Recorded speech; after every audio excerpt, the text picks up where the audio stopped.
Yeah, so there's been a lot of information coming out of this diagnosis.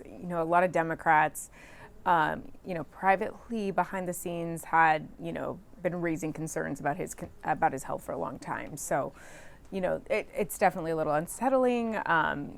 There's been a lot of questions about, whether, I wrote a piece yesterday talking about the testing that is needed for this kind of cancer, for prostate cancer.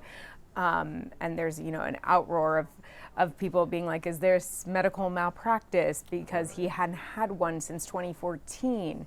When we spoke to some medical experts about this, actually it's pretty rare that they recommend that somebody of his age actually gets this kind of screening, and the screenings typically are not the best.